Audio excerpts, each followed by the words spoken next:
네, 오늘 말씀의 제목은요, 오늘은 7번째 시간인데요, 7번째 시간. 주기도문 7번째 시간인데, 용서를 위한 기도입니다. 용서를 위한 기도. 오늘 우리가 함께 읽은 본문 중에서, 중심 본문이 어딘지 아십니까? 중심 본문? 용서. 네, 오늘 함께 읽은 본문 중에서 중심 본문이 12절 말씀이에요. 12절 말씀. 굉장히 빨리, 우리가 주기도문 할 때 굉장히 빨리 지나가죠. 그렇죠. 그래서 생각할 틈도 없이 이것을 묵상할 틈도 없이 그냥 지나가는 경우가 굉장히 많습니다. 그냥 주문을 외우듯이. 우리 함께 다시 한번 읽어볼까요? 12절 말씀입니다. 12절 말씀.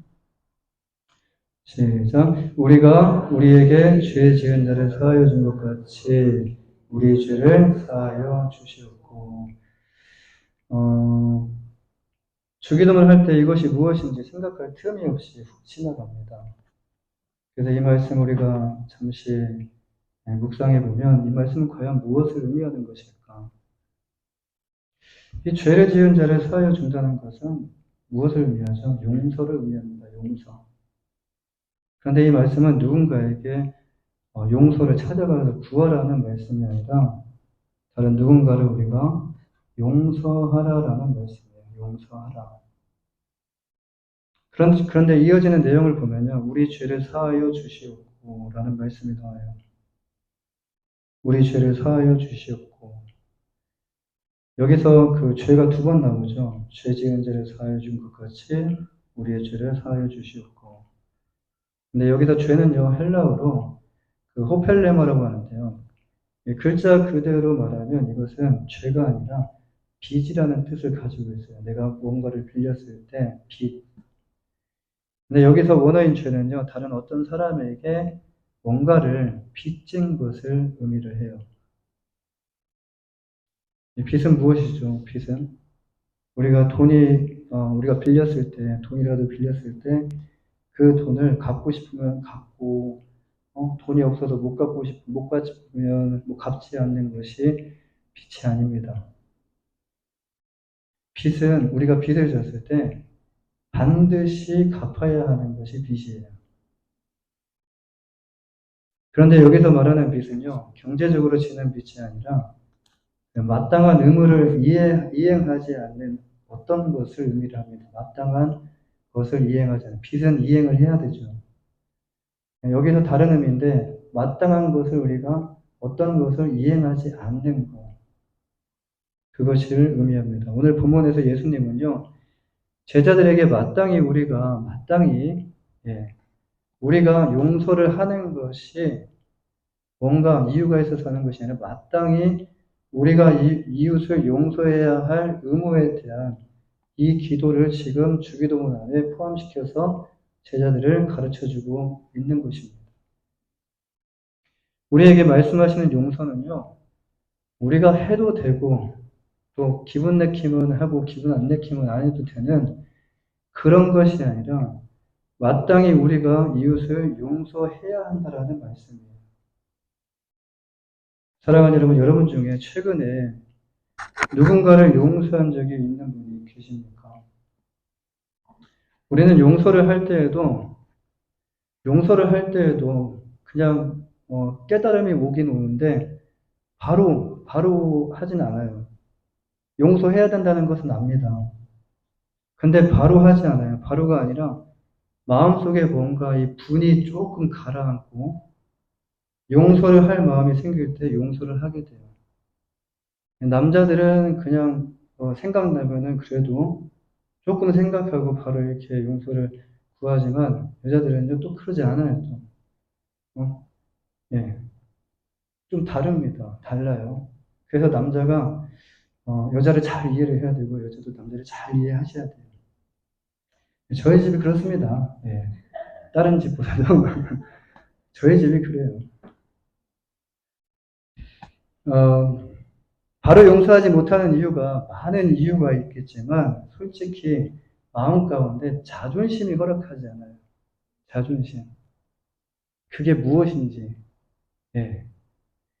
어떤 사람에게는 용서가 그렇게 어렵지 않을 수도 있어요. 그런데 누군가를 용서한다는 것은 쉽지 않습니다. 그래서 배워야 하고요. 그래서 노력을 하셔야 돼요. 반대로 비판하고 판단하는 거, 누군가를 막 비판하고 판단하는 거, 충고하는 거, 여러분 우리는 그것을 배워서 하진 않습니다. 너무 쉽게 합니다. 어디서 배우고 노력하지 않아도 할 수 있는 것이 비판하고 충고하고 판단하는 거예요. 왜 그렇습니까? 이것은 우리의 자연스러운 본성이기 때문에 그런데 죄에 대한 본성이에요. 그런데 성경은요, 우리에게 용서하고 사랑하라라고 말씀을 하셔요. 그렇다면 성경은 우리에게 왜 이렇게 정말 힘든, 쉽지 않은 것을 우리에게 하라고 말씀하시는 것일까요? 우리가 이 땅을 살면서 용서하고 사랑해야 하는 이유가 과연 무엇일까요? 이 모든 것이 우리 자신의 육체와 우리 마음의 건강과 연결되어 있기 때문에 그래요.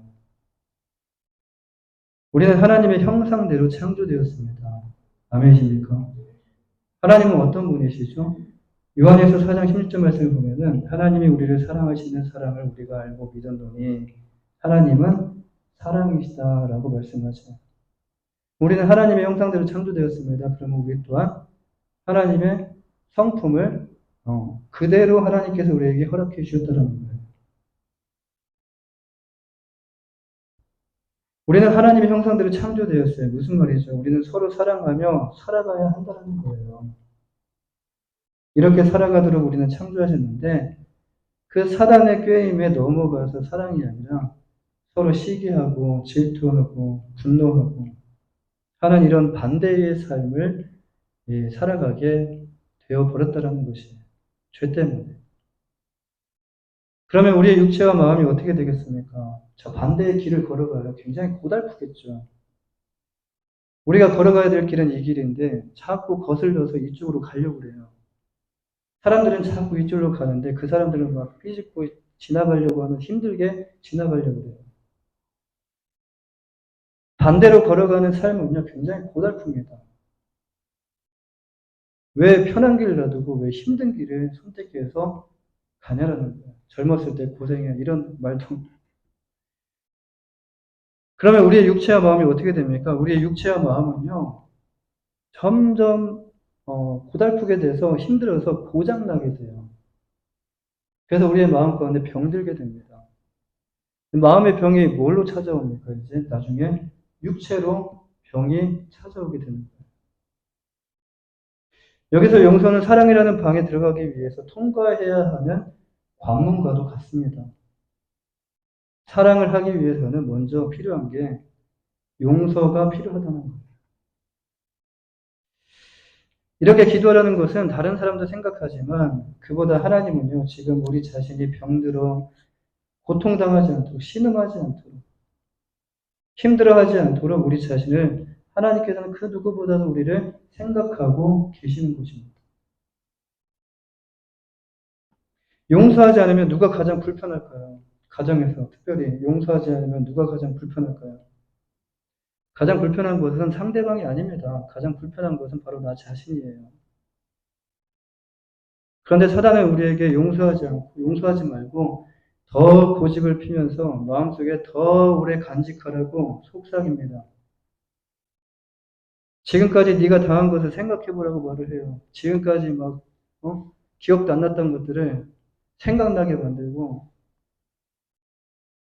너를 잃게 한 사람을 어떻게 용서할 수 있냐?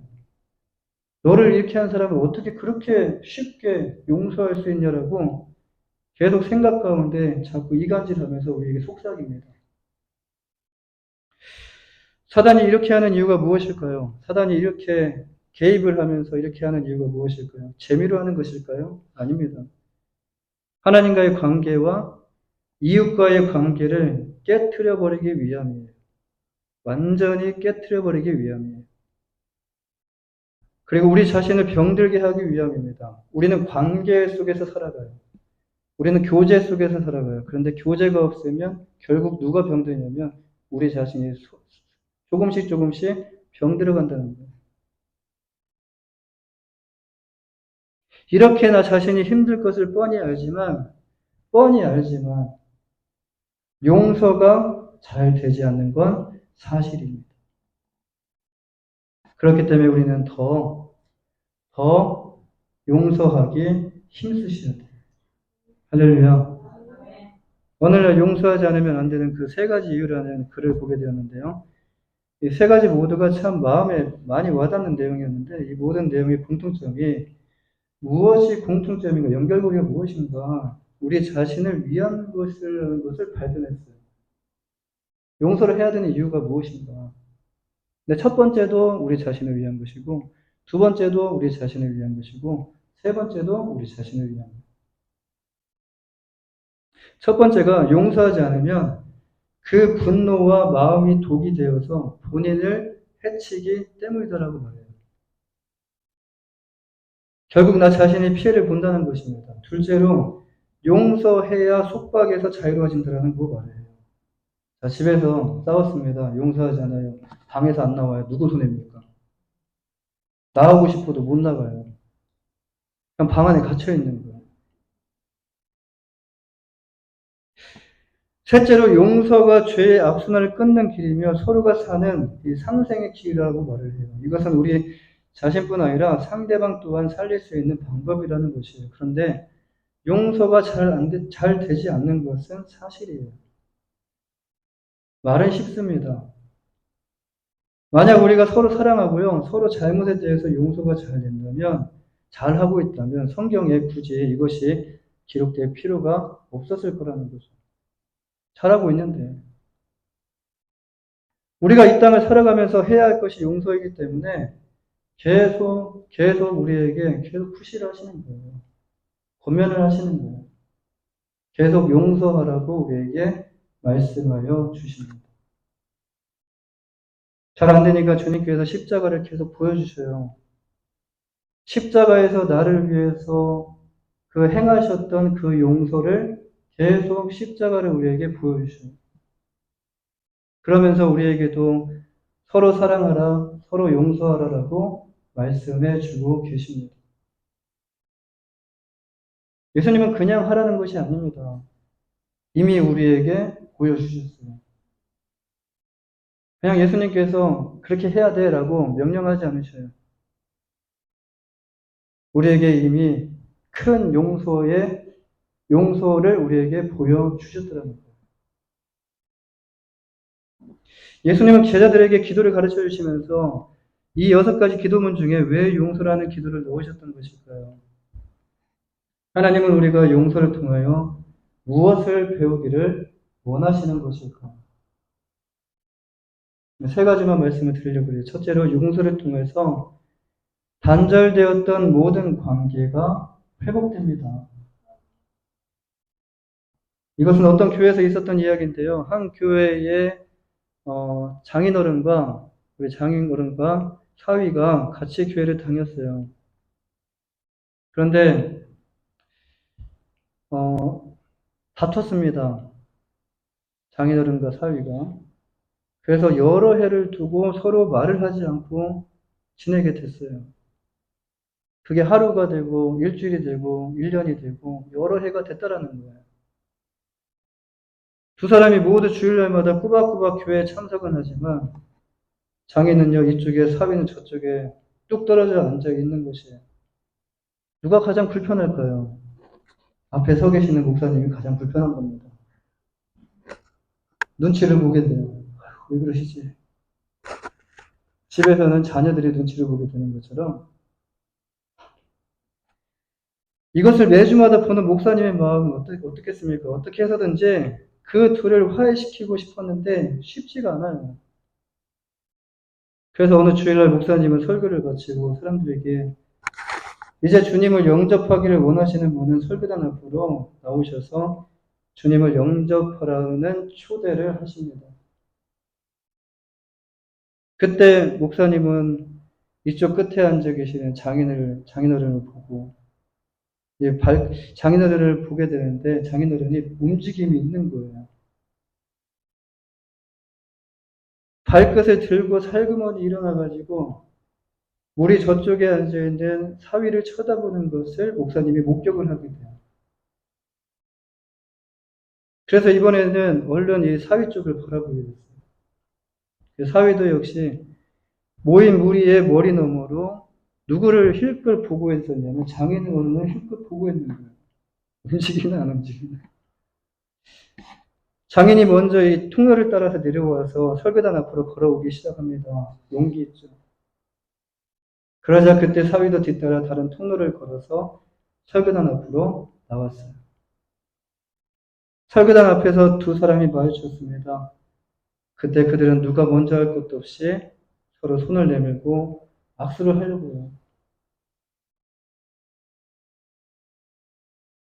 그러나 채 악수를 하기도 전에 그들은요, 서로 얼싸안고 흐느껴 울면서 서로 자기 자신이 잘못했다라고 고백을 합니다. 얼마나 불편했을까요? 서로 용서를 통해서 그들 사이에 있었던 어마어마한 장벽, 아무것도 아닌데, 생각해보면 아무것도 아닌데, 금방 풀 수 있는 것인데, 그것이 어마어마한 장벽이 되어야 되는데, 그것이 용서를 통해서 한순간에 무너지게 되었고, 그리고 서로를 진심으로 사랑하게 되었다는 것입니다. 이와 같이 용서를 하지 않으면요, 서로의 관계가 깨지게 되고, 깨질 뿐만 아니라 이제는 서로의 관계가 단절되게 돼요. 용서를 하지 않으면 얼마나 불편합니까? 다른 누군가가 불편한 것보다 우리 자신 스스로가 불편함을 느끼며 고통스러워합니다. 창세기 3장과 같이 죄로 인해서 인간은요, 하나님과의 사랑의 관계가 깨지게 됩니다. 이때부터 인간은 이제 방황이 시작되는데 행복 끝 방황이 시작이 됩니다. 하나님은 이런 우리를 그냥 두고 보실 수 없었습니다. 왜 그렇습니까? 그래도 우리는 하나님 안에서 나온 하나님의 자녀이기 때문이에요. 피는 물보다 진하다는 말이 있죠. 이 땅에서도 죄를 지었을 때 벌금이나 보석금 내는 것과 같이 하나님은 우리가 지은 죄에 대한 그 빚을 갚으시기 위해서 결정하신 것이 이 땅에 오시는 거예요. 이 땅에 오셨는데 그 죄에 대한 빚은 그냥 빚이 아니라 돈으로 갚을 수 있는 그런 빚이 아니라 죽음이었다라는 것입니다. 그래서 어떻게 하셨습니까? 십자가의 죽음을 통해서 우리의 모든 죄의 빚을 갚아주시고 우리를 구원하여 주셨다라는 말씀입니다. 그래서 성경은요, 뭐라고 표현하냐면 너희는 값으로 사셨다라고 말씀해요. 무슨 값으로 사셨습니까? 피값으로 우리를 사셨다는 거예요. 하나님은 십자가의 방법을 통해서 우리의 죄를 용서하셨습니다. 에베소서 2장 13절 14절 말씀에 이제는 전에 멀리 있던 너희가 그리스도 예수 안에서 그리스도의 피로 가까워졌느니라. 그는 우리의 화평이신지라 둘로 하나를 만드사 원수된 것 곧 중간에 막힌 담을 자기 육체로 허시고 라고 말씀하셨습니다. 하나님과의 화평이 그냥 이루어진 것이 아닙니다. 용서 또한 희생이 뒤따르는 것처럼 하나님께서 우리에게 주신 그 화평 또한 십자가에서 흘리신 그리스도의 피를 통하여 죄로 인하여 막혔던 하나님과의 그 모든 담이 허물어지고 하나님과의 관계가 회복되어 졌다라는 말씀입니다. 얼마나 감사합니까? 십자가를 바라보면 얼마나 감사합니까? 이렇게 하나님께서 우리를 용서하시고 다시금 하나님과의 사랑의 관계를 회복하신 것과 같이 하나님도 우리가 이 세상을 살아가면서 이웃들과 서로 티격태격 싸우며 시기하며 이간질하며 잘못하면 그렇게 살아가는 것이 아니라 우리 또한 서로 용서하고 사랑하며 하나님의 자녀들의 관계가 회복되어지는 것을 하나님은 원하고 계십니다. 두 번째로 용서를 통하여 아버지 하나님의 마음을 우리가 이해할 수 있어요. 십자가를 바라봤을 때보다도 내가 행했을 때 더 그 사람의 마음을 이해할 수 있는 것처럼 우리가 하나님 아버지의 마음을 우리가 행했을 때 더 크게 이해할 수 있더라는 거예요. 성경에서 구약의 성경을 보면요. 이스라엘을 통하여 인간을 사랑하는 하나님의 마음을 느낄 수가 있는데요. 하나님을 떠납니다. 그렇게 하나님께서 사랑하셨고, 그렇게 하나님께서 역사를 행하셨고, 그들에게 40년 동안 광야 가운데서도 하나님께서는 그들을 굶기시지도 않고, 추위 가운데 내버려 두시지 않으시고, 더위 가운데서도 그렇게 하나님께 사랑을 받았던 그 이스라엘 백성들이 가나안 땅에 들어가자마자 어떻게 합니까? 하나님을 떠나요. 하나님을 떠나 다른 신을 섬기는 이스라엘 백성들을 바라보시면서 하나님은 그냥 그를 두고 보지 않으셔요. 그냥 죄의 길로 가도록 그들을 놔두지 않으셔요. 그들에게 누구를 보내십니까? 선지자를 보내셔요. 선지자를 통하여 하나님께서는 하나님의 자녀인 이스라엘 백성들에게 계속해서 하나님께 돌아오라고, 멸망의 길로 가지 말라고, 하나님께로 돌아오라고, 축복의 길로 오라고, 이것이 진정한 성공의 길이라고 말씀하시면서 그들에게 돌아오라고 말씀하셔요. 여기서 하나님의 마음이 선지자를 통해서 우리에게도 돌아오라라는 이 메시지가 전달이 되는데요. 하나님은 신이시기 때문에 여러분 감정이 없으실까요? 마치 자녀가 부모님은 다 할 수 있어라고 이렇게 하는 것처럼 하나님은 신이시기 때문에 우리하고는 달라라고 생각하실 수도 있어요. 우리는 하나님을 우리 마음대로 생각하는 경향이 참 많습니다. 자녀들이 부모님에 대한 생각을 자기 마음대로 해석하고 자기 마음대로 생각하는 것처럼 근데 하나님은 우리의 행위를 보시고요. 우리가 정말 하나님의 뜻대로 살아갈 때는 하나님도 정말 기뻐하시고 정말 행복해 하셔요. 근데 반대로 잘못된 행위를 하게 되면 하나님도 슬퍼하시고 하나님도 탄식하신다는 거예요. 우리를 창조하셨을 때 우리에게 감정을 주신 분도 바로 하나님이십니다. 우리의 육체만 창조하신 것이 아니에요. 우리 안에 있는 감정, 마음, 생각이 모든 것도 하나님께서 우리에게 주셨다라는 거예요. 하나님은 하나님 안에 없는 것을 우리에게 주시지 않습니다. 나쁜 것은 주시지 않아요. 좋은 것들만 하나님은 우리에게 주시기를 원하셔요. 만약 하나님께서 감정이 없으신 분이셨다면 그냥 우리가 죄 가운데 거했을 때 그냥 우리를 빗자루 쓸듯이 물이나 불로 싹 쓸어버렸을지도 몰라요. 남겨둘 이유가 없으니까요. 그렇게 하지 않으시는 이유를 성경에서 하나님은 사랑이시다라고 말씀하시는 거예요. 우리를 너무 사랑하시기 때문에 죄에서 돌이키기를 원하고 계시며 죄에서 돌이킬 때까지 선지자를 보내셔서 말씀하셨고 자신의 독생자 그리스도를 십자가에 달려 죽게 하시면서까지 우리를 참고 또 참고 하나님 안으로 돌아오기를 하나님은 지금도 기다리고 계신다는 말씀이에요. 이렇게 우리를 사랑하는 하나님의 이런 마음을 우리는 언제 알 수 있을까요? 우리가 용서가 무엇인지 깨닫고 우리가 정말 주님의 그 마음으로 용서할 때 우리가 하나님의 마음을 이해할 수가 있습니다. 우리가 어렸을 때는요, 철이 없어서 저도 부모님의 마음을 많이 아프게 했죠. 어렸을 때는 철이 없어서요, 부모님의 사랑과 용서를 잘 몰라요. 맨날 부모님께서 하지 말라고 하는 거. 나를 위한 것인데도 저희 애들이 그러는 것처럼 철이 없어서 부모님의 사랑과 용서를 잘 몰라요. 오직 누구만 생각하냐면요. 자기만 생각해요. 장성하여 결혼하고 아이를 낳고 키워볼 때 비로소 부모님께서 나 때문에 얼마나 힘들고 마음고생하셨는지 창문 너머로 계속 생각은 하지만 이제는 자녀도 있고 해야 될 일도 많고 그러다 보니까 부모님께 하지 못하는 그냥 부모님께 죄송한 마음, 아픈 마음.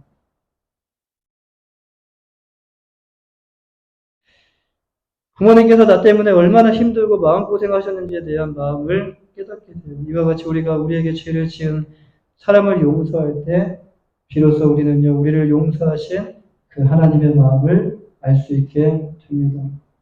마지막으로 용서를 통해서 우리 안에 있는 하나님의 사랑이 흘러갑니다. 신약성경 곳곳에 보면요, 구약과는 다르게 용서하라라는 말씀이 자주 등장을 해요.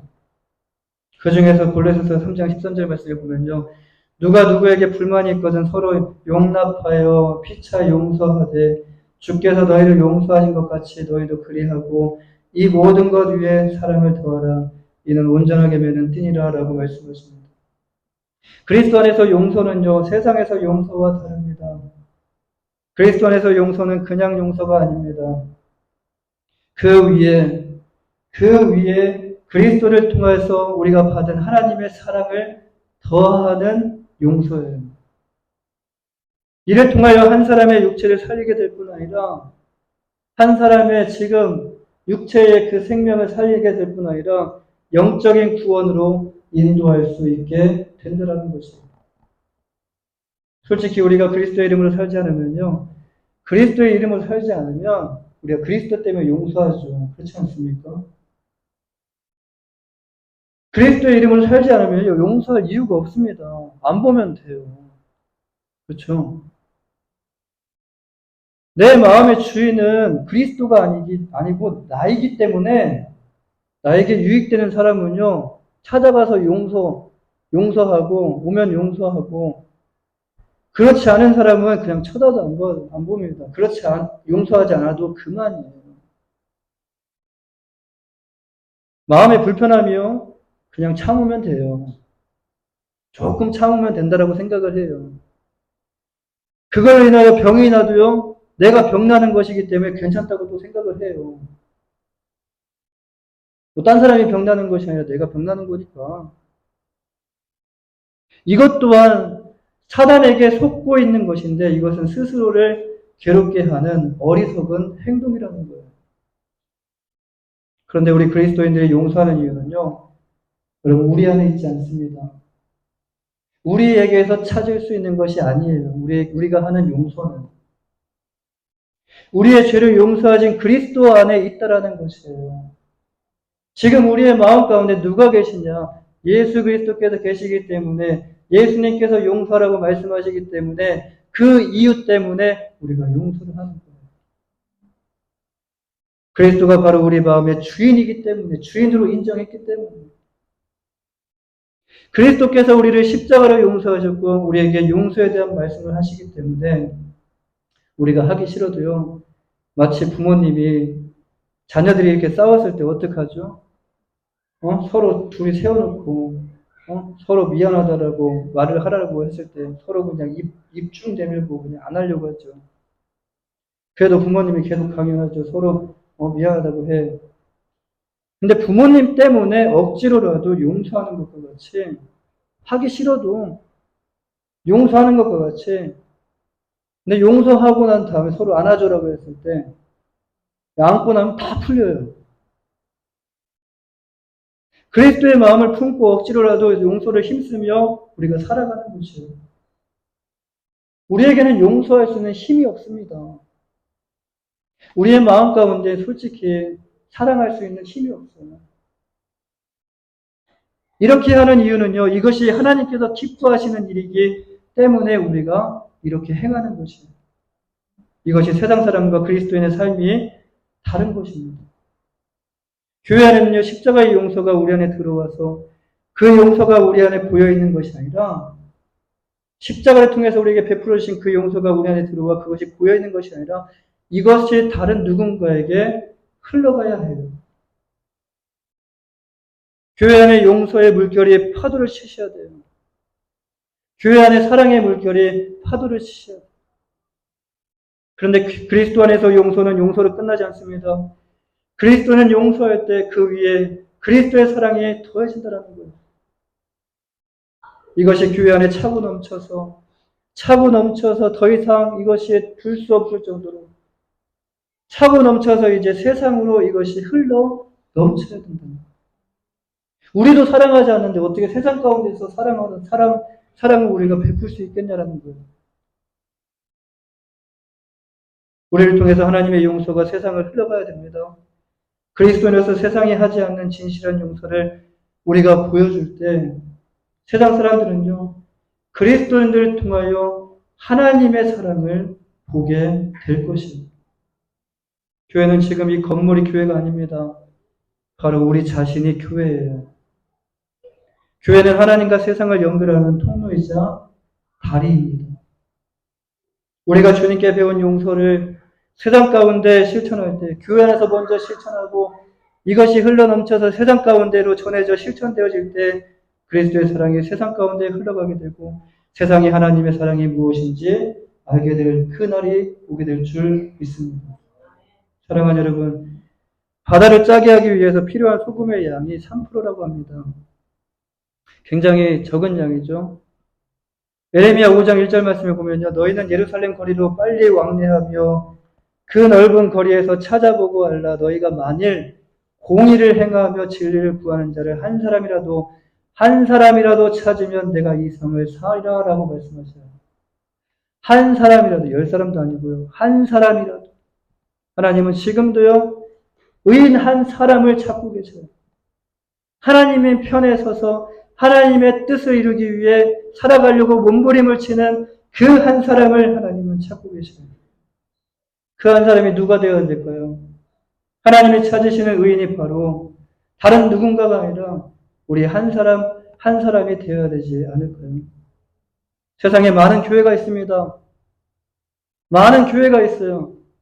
그러나 세상에 많은 교회가 있지만 여기서 말하는 3%가 다른 그 어떤 교회가 아니라 바로 우리 교회가 되어서 세상을 영적으로 이끌고 살리는 하나님께서 기뻐하시는 그런 교회가 되어야 되지 않을까요? 작지만 우리가 할 수 없는 것이 아니라 작지만 할 수 있는 것을 하는 교회.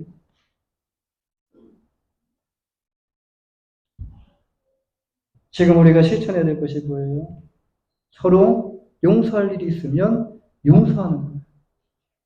이제부터 서로 용서할 일이 있으면 주님께서 십자가를 통하여 우리를 용서해 주신 것을 기억하시고 용서를 미루지 마시고 하나님의 사랑으로 용서를 실천하는 여러분 모두가 되시기를 주님의 이름으로 간절히 축원합니다.